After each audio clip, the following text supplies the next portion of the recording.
अस्सलाम वालेकुम students, welcome to study time. आज हम अपने नए टॉपिक के साथ आपके साथ नॉलेज शेयर करेंगे। Topic number 11.3 the urinary system of humans. Excretory system of human is also called as the urinary system. It is formed of one pair of kidney, a pair of ureters, a urinary bladder and a urethra. Please look at the diagram. There is a pair of kidney in your thoracic cavity. From these kidney, two tubes in yellow color आपको नज़र आ रही हैं. These are called as the ureters. इसके अलावा these ureters are joined to a sac-like structure that is called as a urinary bladder, and there is a point at the end of the urinary bladder that is called as a urethra. Kidney filter blood to produce urine. Kidney हमारा blood filter करती है और urine produce करती है, and the ureter carry the urine from kidney to urinary bladder. और ये जो ureter हैं इनका क्या function है कि जो blood जो urine kidney के अंदर produce हुआ होता है उसको वो क्या करते हैं by the help of the ureter लेकर जाते हैं urinary bladder तक। और फिर urinary bladder का क्या function है स्टूडेंट्स? यूरिनरी ब्लैडर का फंक्शन क्या है? यूरिनरी ब्लैडर क्या करता है? टेम्पररी तौर पर आपका यूरिन स्टोर करता है until it is released from your body. Urethra is the tube that carries urine from the urinary bladder to outside the body. Okay students, ये आपको यूरिनरी सिस्टम के बारे में थोड़ी सी इंफॉर्मेशन थी वो शेयर कर ली। इसके बाद हम अपने टॉपिक की तरफ बढ़ते हैं और इसको डिटेल से हम आपको इंफॉर्मेशन प्रोवाइड करते हैं इसके बारे में। Next we are going to discuss about the structure of kidney. Kidneys क्या होती हैं? Kidneys are dark bean red shaped organs. Kidneys क्या है? बीन की तरह एक जो है डार्क रेड शेप का एक स्ट्रक्चर है, ठीक है। Each kidney is 10 centimeter long and 5 centimeter wide and 4 centimeter thick. इसकी लेंथ 10 सेंटीमीटर है, इसकी विड्थ 5 सेंटीमीटर है और ये कितनी थिक है? 4 सेंटीमीटर, और इसका वेट अबाउट 120 ग्राम्स है। They are placed against the back wall of the abdominal cavity just below the diaphragm. Diaphragm वाले पोर्शन में बिल्कुल नीचे चेस्ट जो आपकी जो एब्डोमिनल कैविटी की वॉल है उसके बिल्कुल बैक पर ये मौजूद होती हैं। One on other side of the vertebral column, और दोनों जो आपका वर्टिब्रल कॉलम है, वर्टिब्रेज जो हैं आपकी बॉडी का जो सेंट्रल पोर्शन है वर्टिब्रेज का, दोनों एक तरफ एक साइड बाय साइड मौजूद होती हैं। They are protected by the last two ribs, और इनको प्रोटेक्ट करने के लिए लास्ट टू रिब्स जो हैं इनको कवर करती हैं, इनको प्रोटेक्ट करती हैं। Left kidney is a little higher than the right, और आपकी जो लेफ्ट किडनी है it is little higher than the right one. If you talk about the concave side of your kidney, concave side किस तरह होती है बेटा? अगर आप अपने दोनों हाथों को जोड़ें और दोनों हाथों की मुट्ठियों को फैलाएं और उनको जोड़ने के बाद अगर आप खोलते हैं तो वो खोलने के बाद जो आपके पास इंटरनल उसका साइड आएगा that is called as the concave side of the your kidney, ठीक है। यानी कि जो आपको बाहरली जो सतह है उसके अलावा जब आप अंदर की तरफ को बढ़ते हैं, अंदर की तरफ को आपकी हथेली जब मर्ज हो जाती है तो अंदर की तरफ को आपको जो सतह नज़र आ रही है that is your concave side of the kidney. There is a depression that is called as hilus. अब हम अगर किडनी की डायग्राम की तरफ बढ़ें तो अभी हम किडनी की डायग्राम को भी डिस्कस करेंगे, लेकिन उससे पहले आपको ये एक्सप्लेन कर देते हैं कि किडनी जो है इसके अंदर की तरफ एक डिप्रेशन होता है जिसको क्या कहा जाता है? हिलस कहा जाता है, near the concave side of the concave area of the kidney. This area of the kidney through which ureter leaves और एंटर, ये वो एरिया है जहाँ पर क्या करता है? यूरेटर किडनी को एंटर और लीव करता है, ठीक है। यूरेटर यहाँ से ज्वाइन करता है किडनी के अंदर। And other structure including the blood vessels, lymphatic vessels and nerves enter and leave the kidney. और इस तरह से बहुत सारी ब्लड वेजल्स, लिम्फेटिक वेजल्स और नर्व्स जो है वो भी क्या करती हैं? किडनी के अंदर एंटर और लीव करती हैं यहाँ पर। जी, ये हमारे पास किडनी का लॉन्गिट्यूडनल सेक्शन जो है वो शो हो रहा है डायग्राम में। If we talk about the longitudinal section of the kidney, there is a renal cortex shown in the diagram, that is the outer part and that is dark red in color. Next to the renal cortex is the renal medulla, that is the inner part of the kidney and it is pale yellow in color, pale red in color. Renal medulla जो है इसके अंदर कुछ कोन shaped areas मौजूद होते हैं. Renal medulla consist of several cone shaped areas. These areas are called as the renal pyramids.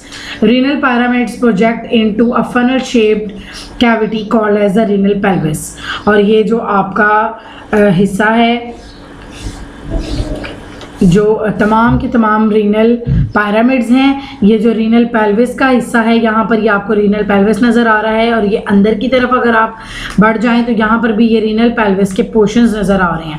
तमाम के तमाम जो स्ट्रक्चर्स हैं जो कि ये आपको पायरामिड्स नज़र आ रहे हैं, कोन शेप्ड एरियाज नज़र आ रहे हैं, ये लिंक करते हैं बाय द रीनल पायरामिड. ठीक है. Renal pyramid project into the funnel shaped cavity called as the renal pelvis. और ये आप रीनल पेल्विस के बारे में मैंने आपको पहले भी बताया कि रीनल पेल्विस जो है ये आगे एक्सटेंड होती है, रीनल पायरामिड सारे इसके साथ ज्वाइन करते हैं, which is the base of the ureter. और ये जो रीनल पायरामिड है ये क्या है, आपकी यूरेटर की बेस कहलाती है. यहाँ पर ये यूरेटर है ना, और ये उसकी बेस है रीनल पेल्विस, जो कि कहाँ पर एंटर हो रही है, किडनी के अंदर. यानी कि यूरेटर का हिस्सा रीनल पेल्विस है जो किडनी के अंदर एंटर होता है. ठीक है. उसके बाद नेक्स्ट हम पढ़ते हैं the functional unit of the kidney की तरफ. बेटा यूनिट जो फंक्शनल यूनिट है किडनी का, that is called as the nephron. There are over 1 million nephrons in each kidney. एक किडनी के अंदर मिलियंस की तादाद में नेफ्रॉन्स मौजूद होते हैं. There are 2 parts of the nephron. Nephron के 2 पार्ट्स होते हैं, renal corpuscle and renal tubule. Renal corpuscle and renal tubule. The renal corpuscle is not a tubular and has 2 parts, that is called as the glomerulus and Bowman's capsule. Glomerulus is a network of capillaries while Bowman capsule is a cup-shaped structure that encloses the glomerulus. The renal tubule is the part of the nephron which start after the Bowman's capsule. Its first portion is called the proximal convoluted tubule. Students, इसके लिए आपको diagram को consult करना होगा. हम diagram की तरफ बढ़ते हैं और फिर आपको 1 बाय 1 इसके बारे में एक्सप्लेन करते हैं. जी स्टूडेंट्स, ये है हमारा डायग्राम का पोर्शन. इसमें आप देख सकते हैं कि किडनी का एक रीनल पायरामिड दिखाया गया है किडनी से, और इस पायरामिड के अंदर there are million of nephrons. There are million of nephrons that are present in the renal pyramid portion.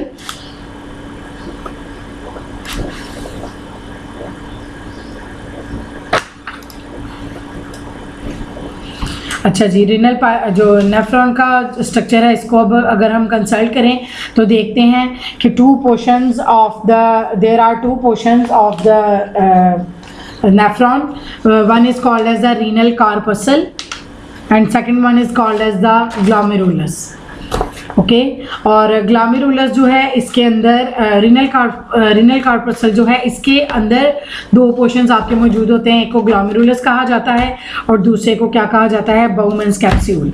Glomerulus जो है वो आपका ये वाला पोर्शन है, ये अंदर नेटवर्क का जो पोर्शन आपको नज़र आ रहा है, this is called as the glomerulus. और इसके बाद ये बाहर जो आपको कप शेप नज़र आ रहा है जिसने कैपिलरीज को कवर किया हुआ है, ग्लोमेरुलस को कवर किया है, this is called as the Bowman's capsule. This region is the region of the renal corpuscle. Next to this region is the region that is called as the renal tubule. Renal tubule portion को explain करने से पहले मैं आपको renal corpuscle और के दोनों जो portions हैं, glomerulus और Bowman's capsule, इनका function बताती चलूँ. Glomerulus जो है ये क्या है, एक network है capillaries का. इसके अंदर capillaries के अंदर blood enter होता है from the one direction through the renal artery. Renal artery से होता हुआ यहाँ पर ब्लड जो है वो एंटर हो जाता है. और बाउमन्स कैप्सूल जो है एक कप शेप स्ट्रक्चर है जो कि क्या करता है, सराउंड करता है ग्लोमेरुलस को from all sides. Next renal tubule है. रीनल ट्यूब्यूल जो है ये क्या है, एक लॉन्ग ट्यूब है, ट्यूब्यूलर पोर्शन है आपकी किडनी का. It starts from the Bowman's capsule start after the Bowman's capsule. यहाँ पर ये बाउमेंस कैप्सूल जो आपको नज़र आ रहा है, इसके बाद ये जो आपको नाली सी नज़र आ रही है, this all portion is called as the portion of the renal tubule. It is differentiated into 3 parts. इसके 3 पार्ट्स हैं। एक पार्ट को प्रॉक्सिमल कॉन्वोल्यूटेड ट्यूब्यूल कहा जाता है।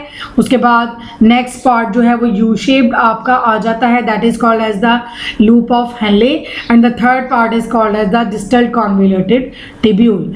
डिस्टल कॉन्वोल्यूटेड ट्यूब्यूल जो है tubules of the distal convoluted tubules of the several nephrons ultimately open into a single large duct that is called as the collecting duct। ये जो distal convoluted tubule है ये आकर एक सिंगल डक्ट में खुलता है, जिसको आप क्या कहते हैं यहाँ पर कलेक्टिंग डक्ट कहते हैं। बहुत सारी डक्ट्स इसके अंदर से आपको नज़र आ रही हैं। ये जो कलेक्टिंग डक्ट से, मेन डक्ट से बहुत सारी और भी डक्ट्स निकलती हुई नज़र आ रही हैं। These are called as the papillary ducts.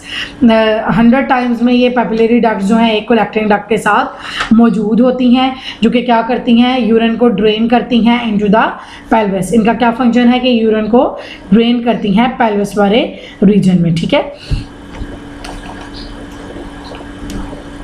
Okay students, next हम अपने फंक्शन ऑफ किडनी की तरफ बढ़ते हैं। फंक्शन ऑफ किडनी जब हम देखते हैं, अभी तो हमने पढ़ा कि जो है स्ट्रक्चर जो है हमने देखा नेफ्रॉन का, कि नेफ्रॉन का स्ट्रक्चर क्या है। नेक्स्ट स्टूडेंट्स हम बढ़ते हैं अपने टॉपिक की तरफ कि किडनी जो है वो अपना फंक्शन कैसे परफॉर्म करती है। The main function of kidney is urine formation. Kidney का जो मेन फंक्शन है वो यूरिन की फॉर्मेशन है, जो कि 3 स्टेप्स में कवर किया जाता है, जिसके 3 स्टेप्स हैं। पहला स्टेप जो है जिसको प्रेशर फिल्ट्रेशन कहते हैं। सेकंड जो इसका स्टेप है that is the selective reabsorption, and the third step is called as the tubular secretion. First of all I am going to explain the pressure filtration. जब when blood enter the kidney by the renal artery, जब blood enter करता है kidney के अंदर renal artery की help से, it goes to many arterioles and then to the glomerulus. वो क्या करता है, बहुत सारी आर्टेरियोल से होता हुआ ग्लोमेरुलस तक पहुंच जाता है। The pressure of the blood is very high. इस ब्लड का प्रेशर जो है वो बहुत ज़्यादा हाई होता है, and so most of the water, salt, glucose and urea of the blood is forced out of the glomerular capillaries. और इस तरह से क्योंकि इस ब्लड का बहुत ज़्यादा प्रेशर होता है, तो यहाँ पर मौजूदा जो वाटर, सॉल्ट्स, ग्लूकोज, यूरिया और ब्लड है ये फोर्स्ड आउट होता है out of the glomerular capillaries. This material passes into the Bowman's capsule. Glomerular जो आपका पोर्शन है, जो आपका आपके नेफ्रॉन का जो पोर्शन है जिसको ग्लोमेरुलस कहते हैं, वहाँ पर हमने देखा था कि ये बहुत सारी नेटवर्क ऑफ कैपिलरीज जो है मौजूद है यहाँ पर। तो ये जो नेटवर्क ऑफ कैपिलरीज मौजूद हैं, इसके अंदर से वाटर, सॉल्ट, ग्लूकोज, यूरिया और ब्लड जो है ये फोर्स आउट हो जाता है। क्यों? क्योंकि ये जो ग्लोमेरुलस का पोर्शन है, दिस पोर्शन इज पोरस, और bye the help of these pores ये जो वाटर, सॉल्ट्स, यूरिया और ग्लूकोज वगैरह हैं ये क्या करते हैं, इसके अंदर से फोर्स आउट हो जाते हैं by having the high blood pressure. This filtrate now that is filtered from the glomerular, this is called as the glomerular filtrate, which enters now into the Bowman's capsule. The filtrate from the glomerular portion, after filtration, it enters towards the cup shaped area that is called as the Bowman's capsule. Bowman's capsule के अंदर वो enter हो जाता है। इसके बाद हम अपनी किडनी के फंक्शन के सेकंड स्टेप की तरफ बढ़ते हैं। The second step is the selective reabsorption. इसमें क्या होना होती है, जैसे नाम से ही जाहिर है कि सिलेक्टेड पार्टिकल्स जो हैं वो रीअब्जॉर्ब होते हैं। In this step 99% of glomerular filtrate is reabsorbed into the blood capillaries. क्या होता है कि 99% तक जो आपका ग्लोमेरुलर फिल्ट्रेट है वो ब्लड कैपिलरीज उसको रीअब्जॉर्ब कर लेती हैं। क्यों? क्योंकि उसके अंदर से जितने भी वो ग्लूकोज या सॉल्ट पार्टिकल्स होते हैं वो निकल गए होते हैं और दोबारा से उसकी रीअब्जॉर्प्शन हो जाती है इन the renal tubule. It occurs through the osmosis और डिफ्यूजन और may be bye the active transport. और ये किस तरीकाकार से होता है, ये या तो ऑस्मोसिस के ज़रिए से होता है या डिफ्यूजन के ज़रिए से होता है या फिर ये एक्टिव ट्रांसपोर्ट की हेल्प से होता है। Some water and most of the glucose is reabsorbed from the proximal convoluted tubule. कुछ पानी और ग्लूकोज जो है वो दोबारा से रीअब्जॉर्ब होता है प्रॉक्सिमल कॉन्वोल्यूटेड ट्यूब्यूल से। यहाँ पर जो सॉल्ट्स रीअब्जॉर्ब होते हैं by the active transport and then water follow by the osmosis. Salt जो है वो एक्टिव ट्रांसपोर्ट की हेल्प से रीअब्जॉर्ब होंगे और वाटर जो है वो by the process of osmosis जो है वो रीअब्जॉर्ब होगा। जो जैसे कि हम पहले भी बात कर चुके हैं कि लूप ऑफ हेनले जो है एक यू शेप स्ट्रक्चर है आपके नेफ्रॉन के स्ट्रक्चर के अंदर, और इसके दो लिम्स होते हैं। एक लिम को असेंडिंग लिम कहा जाता है और दूसरे को डिसेंडिंग लिम कहा जाता है। पहले हम डिसेंडिंग लिम का फंक्शन पढ़ते हैं और इसके बाद फिर असेंडिंग लिम का फंक्शन पढ़ेंगे। डिसेंडिंग लिम जो है ये क्या करता है, it allows the reabsorption of water, and ascending limb का फंक्शन क्या है, it allows the reabsorption of the salt. दोनों पार्ट्स का फंक्शन मैंने आपको सेपरेटली बता दिया है। डिसेंडिंग लिम वाटर को रीअब्जॉर्ब करता है और जो असेंडिंग लिम है that reabsorbs the salts. Distal convoluted tubule की तरफ बढ़ते हैं आगे। डिस्टल कॉन्वोल्यूटेड ट्यूब्यूल जो है एक ऐसा रीजन है जो कि क्या करता है, again it allow the reabsorption of water into the blood. ये जो पोर्शन है डिस्टल कॉन्वोल्यूटेड ट्यूब्यूल का, ये अगेन रीअब्जॉर्प्शन करता है वाटर की इनटू द ब्लड, और ये क्या करता है, वो वाटर जो कि फिल्ट्रेट हो चुका होता है उसको आपके ब्लड स्ट्रीम के अंदर मिक्स करने में हेल्प करता है। इसके बाद नेक्स्ट आ जाती हैं आपकी tubular secretions. The blood secretes different ions, for example creatinine, urea etc into the filtrate in the renal tubule। renal tubule वाले रीजन में ये बहुत सारे जो आयंस हैं ये ब्लड के अंदर सिक्रीट होते रहते हैं, डिफ्यूज़ होते हैं, और ये क्या करते हैं, यहाँ पर जो आपका जो मटेरियल होता है इन द रीनल ट्यूब्यूल, इसकी पीएच जो है वो 7.35 से लेकर 7.45 तक होती है यहाँ पर इस ब्लड की पीएच, ठीक है। As a result of the above mentioned steps the filtrate present in the renal tubule is urine. और इस तरह से ब्लड जो है वो तो फिल्टर हो जाता है और उसकी पीएच भी यहाँ पर बता दी गई है 7.35 से 7.45, और इस तरह से जो मटेरियल आपका जो है इकट्ठा हुआ होता है इन द रीनल ट्यूब्यूल, ये जो आपका मटेरियल होता है this is called as a urine, and urine then collect towards the collecting duct, and from the collecting duct it move towards the ureter, and from the ureter it moves towards the urinary bladder, and by the help of the urinary bladder the urine is removed out from the body by the help of the urethra, that is the part that extend the urinary bladder outside the body of the human। okay students, आपका topic of जो kidney है और उसका function जो है यहाँ पर wind up हो चुका है। इंशाल्लाह नेक्स्ट टॉपिक के साथ आपके साथ अपना नॉलेज शेयर करने के लिए स्टडी टाइम के हवाले चैनल के साथ दोबारा हाजिर होंगे। तब तक के लिए अस्सलाम वालेकुम व रहमतुल्लाहि व बरकातुहू।